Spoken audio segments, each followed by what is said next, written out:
So Ajahn Brahm's making the case that jhanic states are necessary for liberation, for cessation, right? He's very strong. He seems very strong on that position. Do you agree with that position? And if you do, how realistic is it for someone, who's working, Monday to Friday, got things to do on the weekend? How realistic is it for a lay practitioner to achieve jhanic states? Well, I take those as two very different questions. For full and complete enlightenment, I can't say. According to the suttas, I think a strong argument can be made that absorption jhana is necessary for full, complete arhat awakening. But I can't say. There's some arguments that say it's not necessary. But for and for some degree of awakening, perhaps just to a level of the insight into not self, maybe it's not necessary. The necessity of it is not so much a concern to me, because for me, this is a process of purifying the mind. And this is a system that allows us to experience the purified mind and to really get to know it. So when we undertake a practice to abandon greed, hate, and delusion in all forms, and there's a possibility of meditating in a way in which no greed, hate, or delusion is arising in any form, I mean, sign me up. Yeah. I want to learn it, right? Definitely. And I want to experience it, and I want to allow the familiarity of those states through the samadhi to then inform the insight. Because I know my mind, it still wants to cling even though I know better. I mean, I've known things change for a long time, and I still hold on to them. I know they can't provide me lasting satisfaction, and I know that there's no enduring self, and yet the mind is conditioned to still go with those. So until my mind is really fully willing to let go completely forever, then I want to do whatever I can in my meditation practice to nurture those states. And I see jhana practice as being a training ground for this, to really familiarize ourselves with that experience of that clarity and purity of mind. Is it necessary? I really can't say. Is it helpful? Yes. Can we do it? Can we do it? Okay, I shouldn't have said that word. Can we let go into it? Can we realize it? Can we experience it? Can this be part of the way that we perceive the mind? Yes. As a layperson in busy life, it's possible. But it's not easy because it requires conditions. And so the conditions require abandoning all the hindrances. So you have to consider that aspect of abandoning the hindrances. And I also think that hindrance of restlessness and of the conceiving of self is a really sticky one, especially for busy people. And that could be busy monastics as well as busy lay people. But I think busy lay people have a lot of things that we're juggling in a lot of different realms. And so the busyness of constructing, I have to do, I'm busy doing this, how did that work out, blah, blah, blah. All the things with our responsibilities that often reinforce who we are and what we need to do. They keep us busy, and they keep the mind restless, and they keep the mind active. So I do think we need retreats. We need a condition in which we can physically step away from it. I know many people who can maintain access to jhana as lay people in daily life. But I don't know anybody who was able to do it the first few times outside of retreat. It's as though we have to learn it under pristine conditions. And then our mind understands how it's such a good thing. It's so much better to let go than to hold on. It really is. And then we can do it and experience it in our daily lives. But it does require the conditions, and not everybody has done the work to create those conditions in their daily lives. I think that's a really important point. 2 points you're making. First is that this is a path of purification of the mind.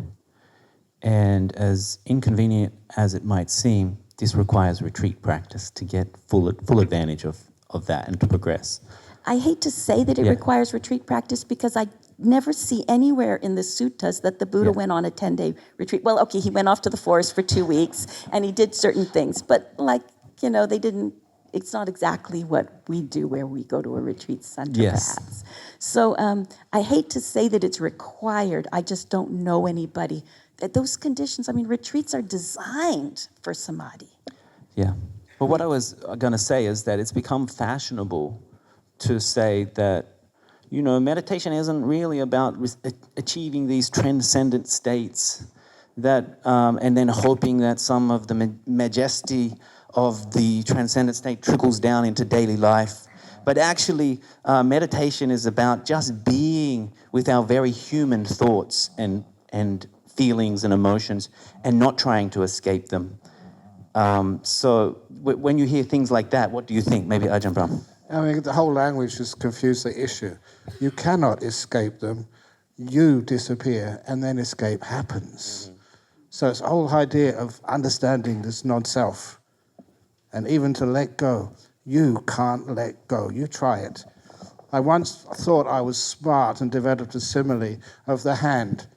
Because I often notice myself, I'm not doing anything, I pick things up, I hold on to this, I hold on to the microphone, and I thought the only way that I can cut off to let go of things permanently, once and for all, is to cut off my hand. When I don't have a thing which does the grasping, then I will let go forever. And I told the monks at the time, that's a simile of the hand. And I thought how smart I was that I invented that until I found it's in the Samyutta Nikaya. So the Buddha got there before me. The hand is your mind. That's what it does. Even this was the saying which I saw years ago on the wall of the philosophy department in Cambridge University. And sometimes I get the names wrong, or I mix up the first two. And it was to do is to be, which was René Descartes, the French philosopher.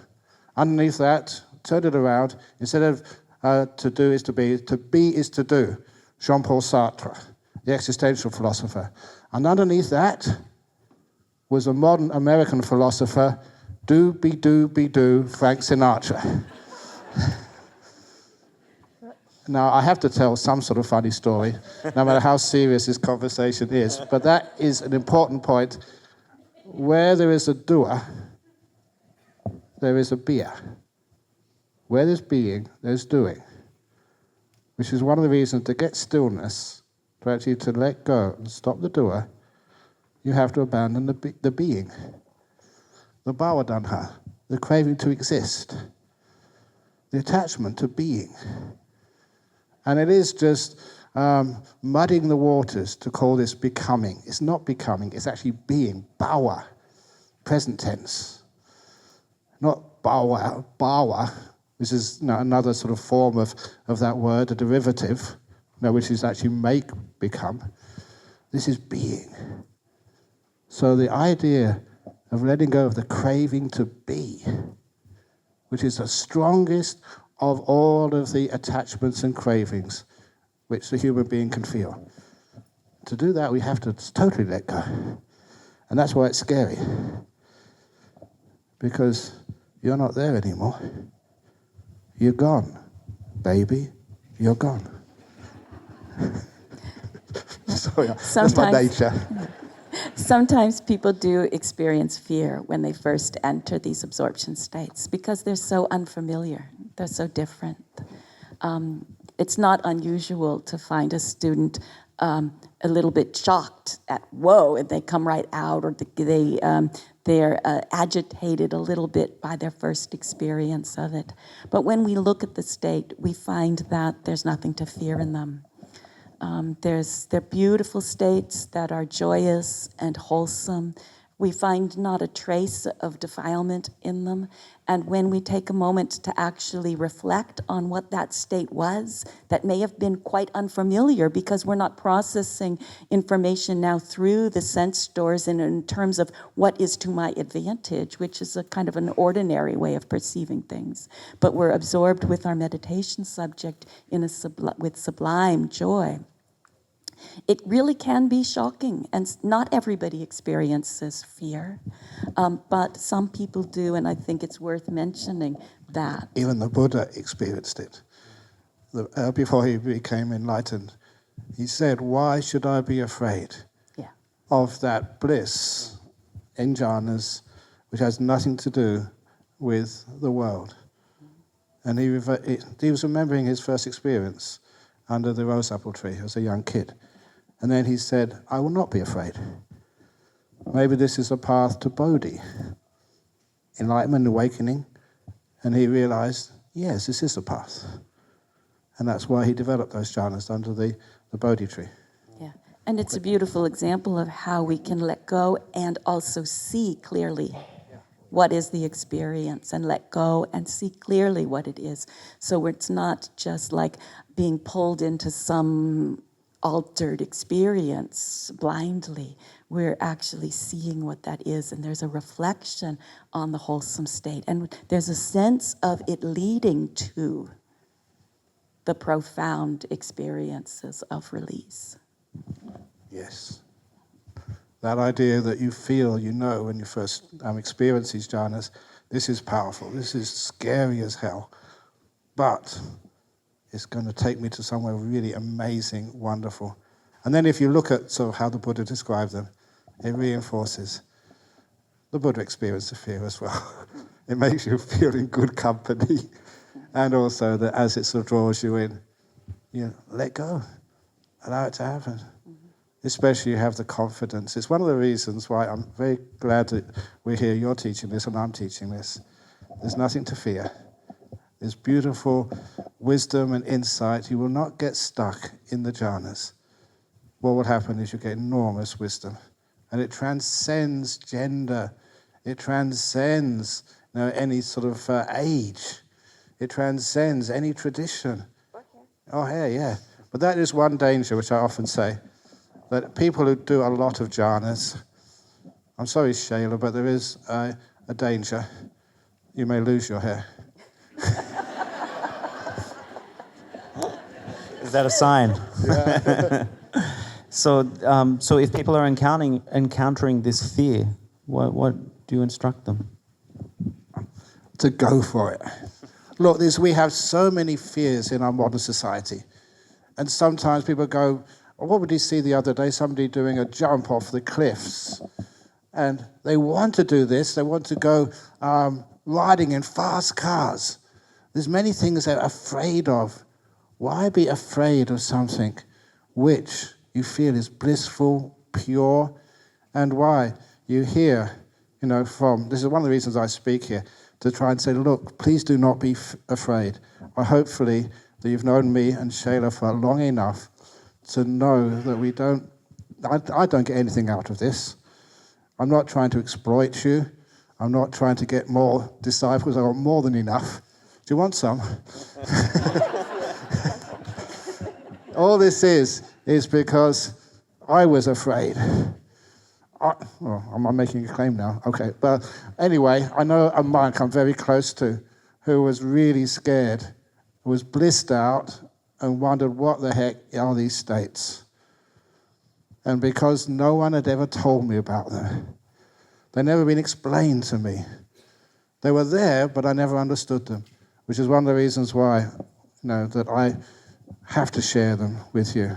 I have to sort of feel an obligation so that if those things start to happen and you get these beautiful lights in the mind, energies, so if the hindrances start disappearing, you can't feel any of your body, you can't hear anything, go for it. The pleasure is sometimes something which draws you in because it's amazing, perfectly pure and wholesome. You can feel that. As you said, you can taste this is leading to something which is incredible and totally wholesome. There's nothing in there which even has a smell of attachments. Purely wholesome, no hindrances, clear seeing. And you get into those places and you will never, ever regret it. So that's why don't be afraid. So we're not going to be afraid. Shala, I'm wondering if you could talk a little bit about nimitta.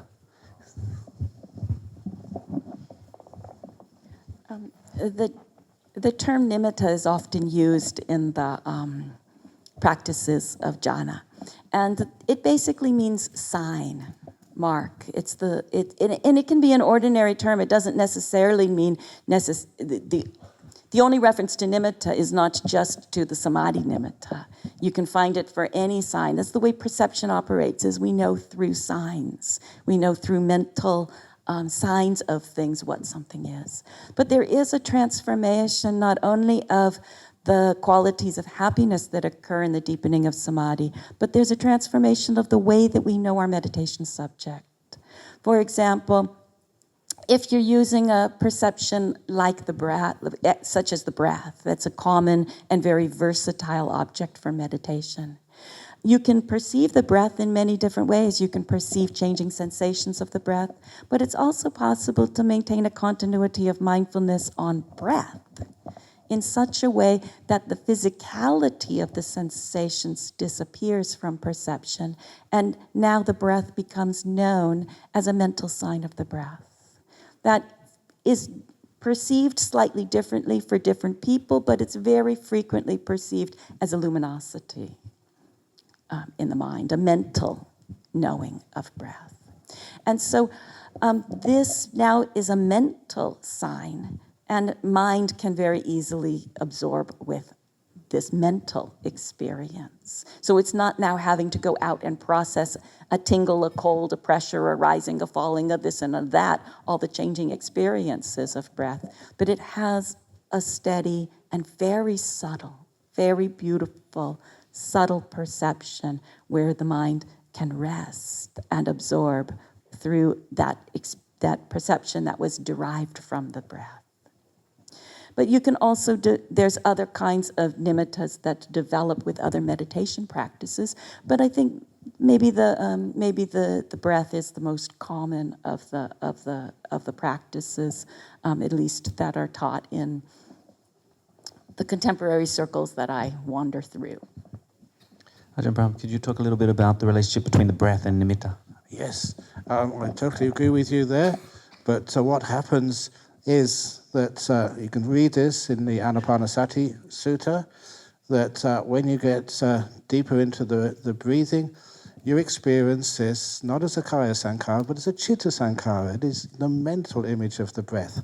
But that also comes with a lot of piti sukha, joy and happiness, delight. And that joy and happiness shows us how strong this mind is. And that joy and happiness gets very intense sometimes. Again, don't be afraid of that.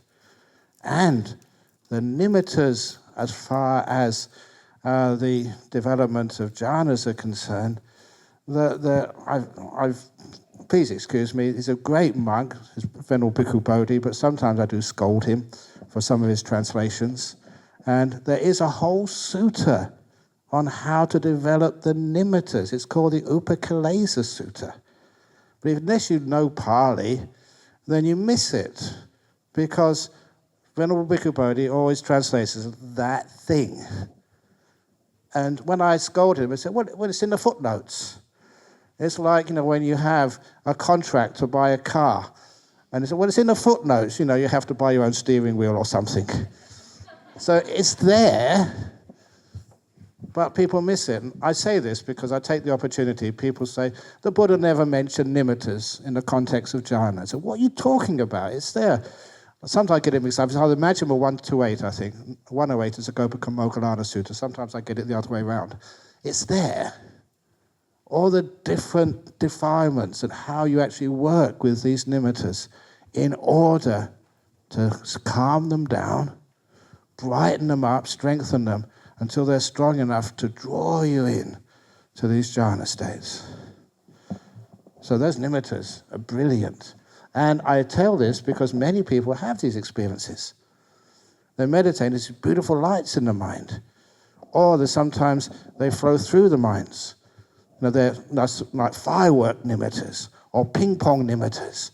And just how you deal with these things and why they are like that. And also, sometimes it's not always seen as a light, totally agree with you. And sometimes for a couple of years, some of the meditators were saying that when they were meditating, that they could smell like almost like a jasmine smell or a rose smell, something very beautiful. And that wasn't in the hall. It wasn't in their nose. It was how their mind was perceiving this. And I thought this must be some heavenly beings visiting or something. And realized, no, it's not the heavenly beings or anything like that. It's a nimitta of the nose, of smell. So sometimes, more rare sound nimittas, they're not so common, in my anecdotal experience. But light nimittas are usually the most powerful. And it's also, I'm going to take the opportunity here, is one disciple, meditator over in Kuala Lumpur, when he saw the light nimitta, he told me it was really dirty, like a white cloth which had been like overused and had coffee stains on it. And I said, what have you been doing? Because when you see a nimitta, it's like a reflection of your mind. And if you've been misbehaving, breaking precepts, lying, sort of, letting somebody down, you see that in your mind. There's a reflection, you're in your nimitta. And you can't deny this. This is where your precepts and your purity of mind, your giving, your generosity, your reliability, and of course, there's some people who are just naturally just such pure-hearted people. And this is one of the first payoffs you have for your precepts. It's not just precepts, your kindness, your giving, your generosity. The sort of person who, if you need a lift anywhere, forget what I'm doing. Yeah, I'll give you that lift. Who's always serving.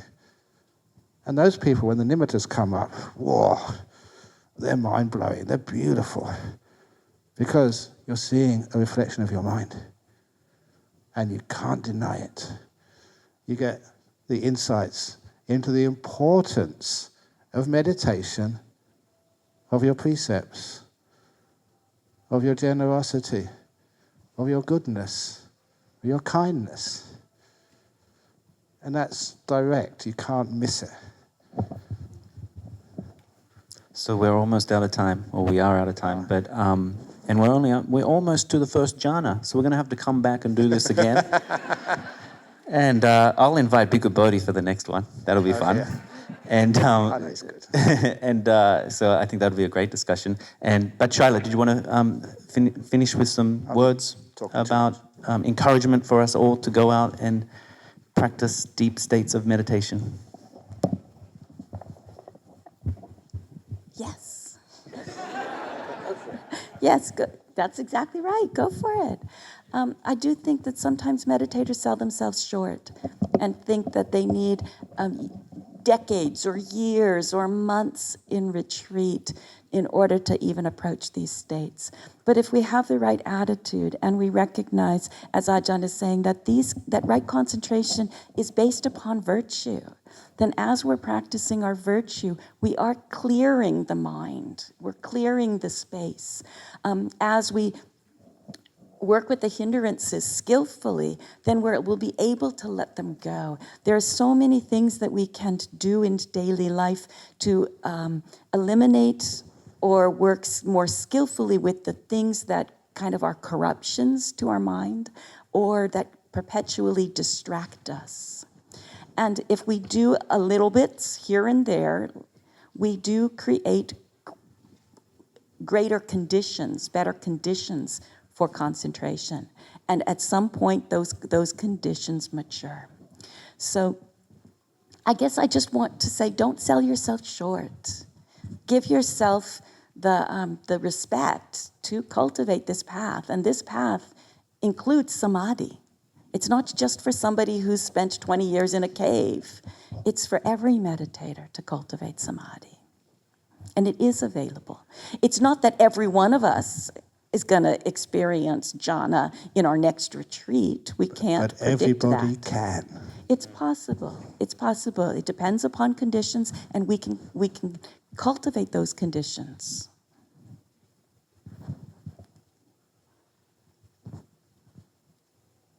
Sometimes I feel like a little bit of a cheerleader for it.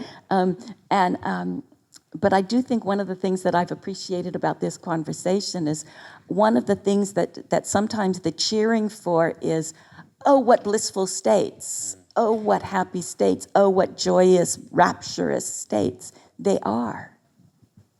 But the real essence of the cheering is the letting go.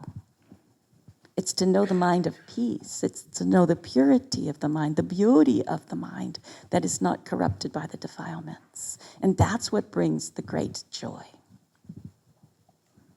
Thank you. Excellent. So I know that the jhana practice was absent from Buddhism for many years.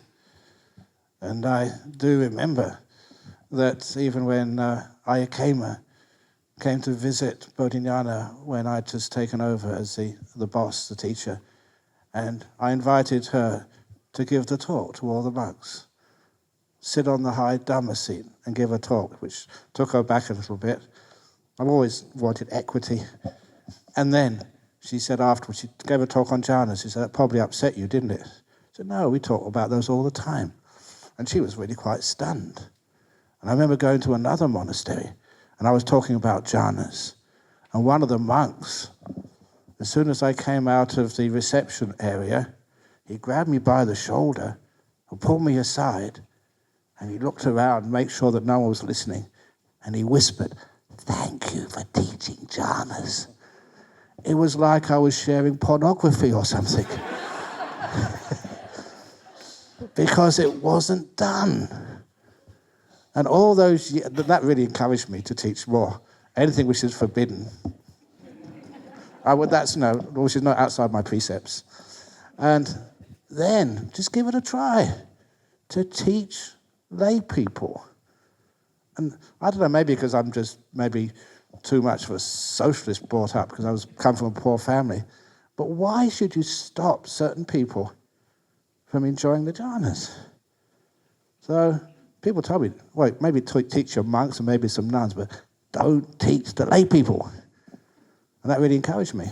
So let's give it a try. Do the opposite. And what happened is many lay people have experienced those jhanas. Even if they haven't continued with them, but just having them once and having an idea of what these things are, that is really important. So that's why I thank you for allowing this conversation. You can. As Obama said, we can. Thank you, Ajahn Brahm. Thank you, Shaila. And thank you all of you. Thank you so much.